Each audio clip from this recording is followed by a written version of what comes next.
Today we will look at the intro of the video and how we can make it in HTML, CSS and JavaScript. Before we get started though, let me give you a bit of history. When I started doing live streams again, I wanted to have a countdown to show before the stream starts and thought to myself that it probably would be nice to have something that runs in a browser so that I can make changes without having to re-render a new video each time. So I took one of my Three.js scenes, added a countdown on top and connected the 3D animation to the time remaining on the clock. And as one does, I copy-pasted my way through Stack Overflow and got some help from ChatGPT. Now I was looking to make a new tutorial and thought why not do one about the stream countdown. Thus scrolling my way through the code, cleaning up some stuff and trying to understand what I did, I more and more figured that there was actually a lot more happening than I thought. And not only that, but also stuff where I kind of got what it did, but had no clue how it actually worked. So I took the time to do some research, trying to better understand the underlying principles of what I was doing in the code. And thus today I want to share with you not only the code that you can find for free on CODEPEN and GitHub, but also a bit of what I learned through it. Take the points about math with a grain of salt and please correct me if there are any flaws in my explanation. After all, there's a reason why I have a degree in philosophy and not math. With that, let's talk a bit about the creative and practical objectives for this website. For one, we have some kind of numerical countdown so that it's easy to see when the stream starts. A bit of text to explain what is being counted down also doesn't hurt. Then I think it's nice to have a visualization of the remaining time. So much about the timer itself. Then we have something in the background to make the scene a bit more interesting. I usually created my daily Three.js projects with mobile devices in mind, so their orientation is rather vertical than horizontal. For the stream though, it makes sense to use the entire width of a 16:9 screen, as the stream will be horizontal anyway. So how about introducing an element that scales in the width so that the screen slowly fills up like a loading bar. And since I already had a scene like that with a human 3D model walking in front of such a backdrop, I'll just use that as a starting point. Interestingly, the composition looks much like an artwork by James Turrell, one of my favorite contemporary artists. That wasn't really on purpose, but maybe it suggests that the visuals are not just gimmicky, but have some kind of aesthetic qualities to it. Now that we know what we want, we can get into the code.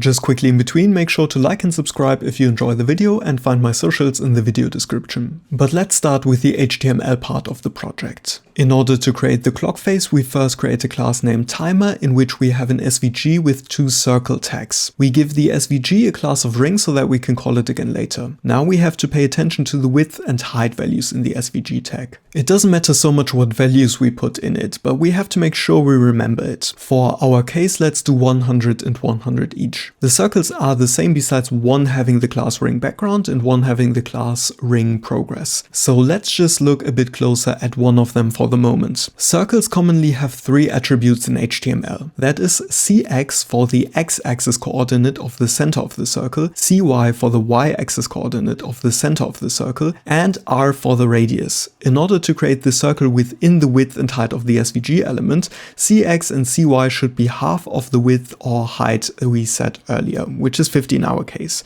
If we put the value at 0, for example, the circle would move to the lower left corner of the SVG element. Lastly, we have the radius, which is going to be really important later, so keep that in mind. If we also set it to half of the size of the width or height of the SVG element, it will fill the SVG completely. However, keep in mind that we will add a stroke to the circle later, meaning that it would flow over the element. So we set a value that's a bit smaller than that, so let's do a radius of 40. That's it for the circle for the moment. Next we can add some text to display in the countdown, so let's do stream starts in. I wrapped the text in a paragraph tag so that we can specifically call it in the CSS later, but you could also do a div. Below that we have two span tags, one with the ID minutes and one with the ID seconds. Between them we have a colon. I choose a span tag as we want to have the time in one line by default. The next important thing in our HTML is the empty div with the class card, which we will style as the background of the countdown. Lastly, we put the canvas into our HTML, which will contain our Three.js scene later. Below that we only have the social overlay, but we can ignore that for this tutorial. This brings us to the CSS. We start with some root variables so that you can more easily adapt the style to your needs. After that we import the Open Sans font family from Google and do the usual overflow hidden and margin 0, as well as setting the default font family and background color. Next we get to the timer class, which was the container for our SVG and text elements. Thus we determine a font size and some letter spacing, as well as some drop shadow to highlight the text from the background. Then we set the text align to center and center the position of the container. Now we set the default color to white and the opacity to 0.6 to blend the timer better with the background. Lastly, we set the z-index to 1 to put the timer in front of the background card that we will talk about later. After having set the default values for the entire container, we may start to look at the elements within the timer class. First, that is the paragraph tag. As you will remember, we only had one paragraph tag within the timer class, which we used to say stream starts in. Since the text is less important than the actual countdown, let's make it a bit smaller, add 1 rem and give it a text transform uppercase and override the letter spacing with a lower value of 0.2 rem. Now, if you ever use letter spacing in CSS, you already know that this messes up the positioning of the textual letter space. That means that the text is no longer centered correctly, but becomes offset by the amount of the letter spacing. Usually you do a padding left of the value you letter space, but since we are using 2 different letter space values, it worked with doing a padding right of half the letter space we had with the other element, i.e. 0.2 rem. That aside, we set a manual line height and set the margin to 0 so that the line height alone determines the distance of the text to the countdown below. Now we can look at the ring class that we set in our SVG element. We want to first center it and then transform it. The transform is quite packed here, so let's dissect it quickly. First, we need the translate -50% -50% for the centering of the class. Then we also have to rotate the class by -90 degrees to have the start of our circle at the top point. Lastly, I tend to use scale here, as you may remember the hassle with setting the width and height, CX, CY and radius values in the HTML earlier. Thus it comes in handy to just have a base value in the HTML and do the fine-tuning with the scale. Next, we should set the fill of the circle elements within the ring class to fill none, so that we don't cover our text or the card. Then we get to the ring background class, which is the darker ring behind our progress ring. Here we use stroke to set the dark color for the circle. The stroke width determines the width of the ring, and we add a bit of opacity once more to blend the element better with the background. This brings us to the ring progress class, which takes a lighter color. Now we get to a tricky but important value. That is the stroke dash array. Stroke dash array determines the length of the path that the ring has, meaning that if we put a lower value here, the ring is not closed. But how do we get to the value of 251.2? For that, we have to understand that the length of the path has to be the circumference of the circle in order to close the ring. And if you have paid as much attention in math classes as I have, you may need the reminder that the circumference equals 2 pi times the radius. As you hopefully remember, we set the radius to 40 earlier, which means that 2 pi times 40 equals 251.2. With that, our circle is closed. Next, we have the stroke dash offset, which basically determines where the path starts. Since we want to start with a full circle, we put the value to 0 for the moment so that we can animate it in JavaScript later. We also have the stroke line cap, which we set to round in order to have a round tip of the progress ring stroke. Lastly, we set the stroke width a bit larger than that of the ring background, as we don't want to see the outline of the background peeking behind the progress ring. To wrap up the CSS part, we style the class card, which serves as the background for our countdown clock. Since we don't need something super responsive for this particular use case, we just position it fixed and centered as we did with the timer class and give it a fixed width and height. Besides a low opacity background, we also give it a bit of a box shadow, backdrop filter blur and a border to separate it better from the background. With that, we have done all of our styling and can get to the fun part, the JavaScript. Here we start with a few values that we want to have easy access to. For one, that is the constant countdown time, storing the minutes and seconds for our countdown. Then we have a bunch of values that will be relevant for the 3D scene later. That is the target fog density and the initial fog density, which is our target fog density multiplied by 1.25. Then we have the initial camera Z, which we set to 100, and the target camera Z, which we set to the initial camera Z times 0.75. Lastly, we set the initial wall width as 10 and the wall scalar to 25 and the start time to null. All of those values will make sense in due time, I promise. Now we can get to the start countdown function. Let's first turn the countdown time we set earlier from minutes and seconds into seconds only, so we have a more uniform value to work with later. Of course, you could also determine your countdown in seconds from the beginning, but for UX sake, it felt more intuitive to initially use minutes and seconds. Next, we can create a new constant to store our ring progress class to manipulate it later on. With that, we create another constant that stores the initial ring offset. For that, we get get the numerical value of stroke-array. Now we can set the start time as date now, which takes the current actual time, which we will use later to track the progress of time, and importantly in the Three.js section of our code to trigger the animation. Talking about it, we next set a constant countdown interval as the callback function setInterval, which takes a function and a delay value. We will turn to the delay value in a bit, but let us first have a look at the inside of the function. We start with a few more values that we want to calculate and store. Thus we set the constant elapsed milliseconds, which equals the current time subtracted by the start time. Remember that we took the current time outside the callback function with start time and now compared to the time taken with date now, meaning that we expect a difference. With that value we can create a new constant remaining seconds where we take the total seconds and subtract from it the elapsed time divided by 1000. Now we have a lot of second-based values, but we don't just want to have a second-based countdown, so we define the constant minutes as the math floor of the remaining seconds divided by 60. What does this mean? With math floor we return a value that always rounds down to the largest integer, meaning that 5.9 becomes simply 5, and by dividing the remaining seconds by 60 we obviously get the remaining minutes. Now that value alone would be rather imprecise since we don't just want a minute countdown. Thus we have to define the constant seconds as whatever is left after dividing the remaining seconds by 60. For that purpose we have the percentage symbol, which is also called the remainder. This is how the remainder operator works.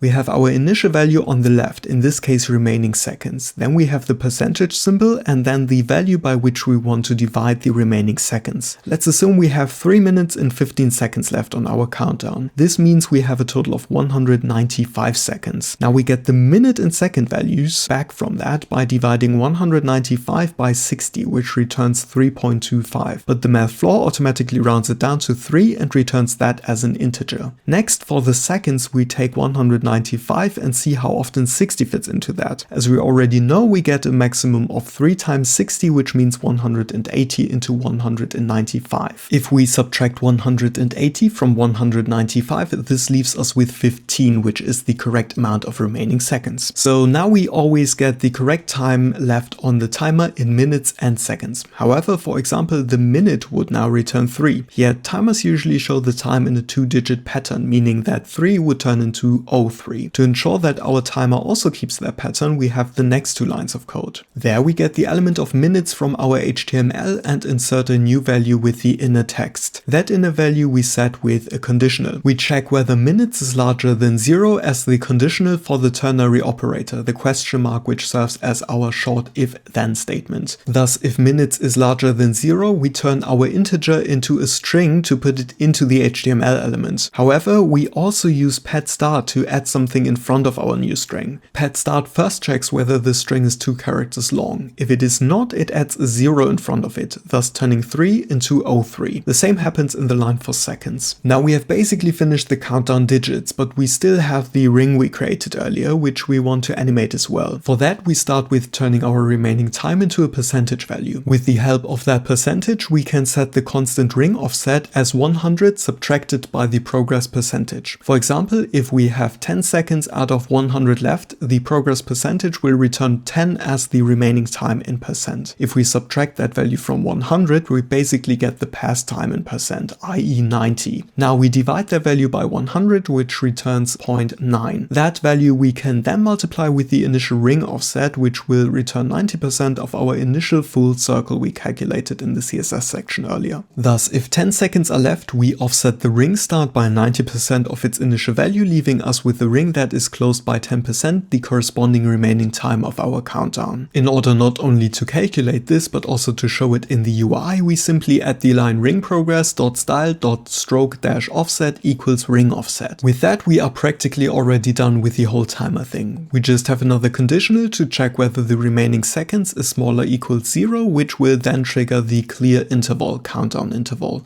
in order not to keep running the callback function when the time is run out. Lastly, we set the delay we talked about in the beginning. Here we set it to 100, which basically runs the whole thing every 100 milliseconds. Remember that the stroke dash offset is updated within the callback function, so if you set the delay too high, it will look like the ring is not updating smoothly. After we close the function, we set the window.onload equals start countdown in order to start the timer as soon as the page loads. With this, we can finally get to the Three.js part of the project. Since I did numerous tutorials on this in the past, I'll mostly go through the stuff that differs from previous projects, so please check out my other tutorials if you want to get a better understanding of how the Three.js code works. We start as usual with importing all the necessary modules, i.e. 3, the RGBE loader for the environment light, the effect composer, render pass, after image pass and Unreal Bloom pass for post-processing, and lastly the FBX loader for importing the 3D model later. Next we set a composer for the post-processing and the mixer for the animation of the FBX model. Then we set the basics for the renderer, create a clock and make a new scene. That brings us to the RGBE loader, where we import a gradient HDR to set the general light and color of the scene that we are about to create. To follow along, make sure to check out my gradient HDR freebie on Gumroad and consider supporting me by getting the full gradient HDR pack for just €5. It really helps me to keep creating these videos and gives you an array of more options to level up your 3D scenes in Three.js and other 3D programs. After the RGBE loader, we create a fog XP2, which takes the same color as our background and the initial fog density that we defined in the beginning of the JavaScript code. Then we set up a camera and create a new material. The first material is for the wall in the background, thus we should give it a light rather than a dark color to reflect the HDR more. If we set the material's color to black, for example, it doesn't reflect the environment light well anymore. On the other hand, if we give the material a pure white, maybe the orange is not intense enough, so let's give it a bit of an extra red-orange boost with the wall's own color. Here we can also define the environment map and its intensity. Next we have the human in the foreground, which also needs a material. Since we want it to stick out from the background and the wall, we give it a pure black. We set the color to black so that the HDR doesn't reflect it. With that we can load the FBX model of the human and at the mixer play the animation, give it its respective material and set its position and size. In case you wonder, you can easily get a walking 3D model from Mixamo. Just head over to the website, select a character or upload your own, go to animation, search for walk or whatever type of animation you're looking for, select it, turn in place on, click on download and check that you export as FBX with skin, click download again and done you are. The wall on the other hand does not need to be an external model. Rather, let us create a new plane geometry in Three.js. The plane geometry takes the width first, meaning our initial wall width from earlier. Then we set the height and then the width and height segments. We don't really need any additional segments here as it is a simple wall, so let's set that to 1 and 1. We can check whether the segments are set as intended by turning wireframe in the material to true. Then we simply create the wall by combining the geometry with the material, add it to the scene and give it a position. Now we just do some post-processing for the bloom and after image effect, which you can play around with to get your desired look. Then we have a simple resize function leading us to the next interesting part of the code. Instead of just having a linear zoom or scaling effect, I want the animation to be fast at the beginning and then slow down towards the end. For that purpose, we can create a simple cubic ease out function. Thus, we start the function ease out cubic with the parameter t, which will serve as a placeholder for the progress of the timer that we will add in later. The function returns the calculation for 1 minus the cube of 1 minus t. In JavaScript, mathpow first takes a base value, in our case 1 minus t. Then we can add the exponent. That is the number of times the base is multiplied by itself.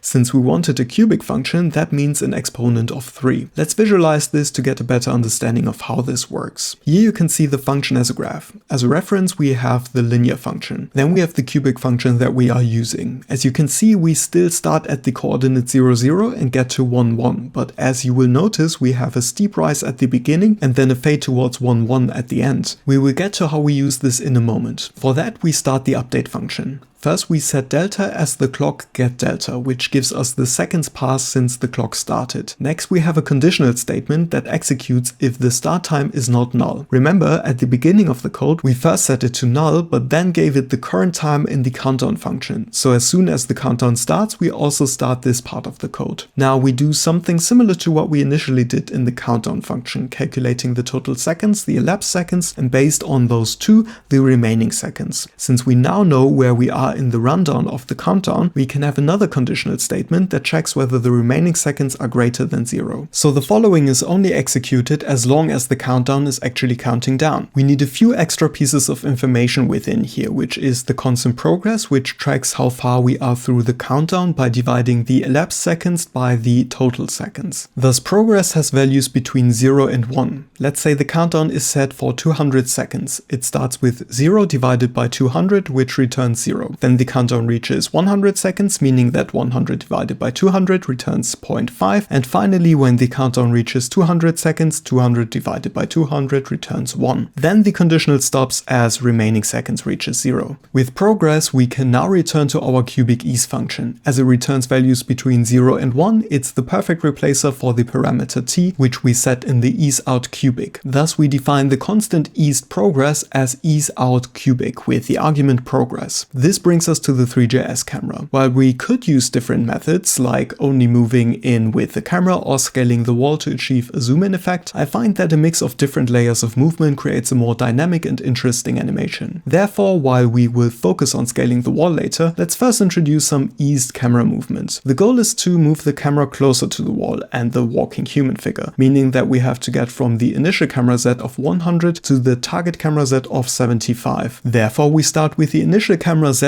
and subtract from it the eased progress. Since the eased progress itself would only move us 1 unit closer to the center point, we need to multiply it with something. To have the most control over the animation, we have earlier set our target camera Z, so we can easily change the value we want to get to after the fact. To turn this into code, we have to take the initial camera Z and subtract from it the target camera Z. As the eased progress returns 1 at the end, we define the camera position at the end as 100 minus embraces 1 times embraces 100 minus 75, which is the same as 100 minus 25 and thus 75, the value we set as our target camera Z. With the fog density, we do the same calculation. However, with the wall width, it is a bit different. Since we don't set a new wall width, but scale the wall on the x-axis, we can simply say that the wall scale is 1 plus the wall scalar times the eased progress. Thus, our minimum scale is always 1, and we add to it at the end 1 times wall scalar, which we set to 25, meaning that the wall will be 25 times the width in the end. Let us illustrate how the cubic ease affects the wall width based on the graph we had earlier. For that, the x-axis stays the same as we are still going from t0 to t1, but we can now set the end of our y-axis to 25 as we are multiplying the returned value by 25, our wall scalar. Also, keep in mind that the value we see on the y-axis is simply added to the initial wall width, so we don't start with a wall width of 0 as shown in the graph. Now, if we check the value 12.5 on the y-axis, we can see at what point the wall reaches half of its eventual width. As you can tell with the linear function, that is obviously halfway through our time interval. However, with the cubic ease out function, we already reach half of the wall width at about 20% through our countdown. Comparatively, we reach half of the size even a bit earlier with the quartic function, meaning an exponent of 4, and a bit later with the square function, which has an exponent of 2. With all of that, we can wrap up the code as well. After we set our wall width animation, we can close the two conditionals inside of our update function and lastly call the mixer, which handles the animation of the human. Then we close the update function and create a short animate function, which calls update, composer render, and request animation frame animate. We close the animate function and write the last line of the JavaScript with request animation frame animate. And that's it. For those who actually want to use it as a stream countdown, here's a quick OBS setup. Go into your scene and add a new browser under sources.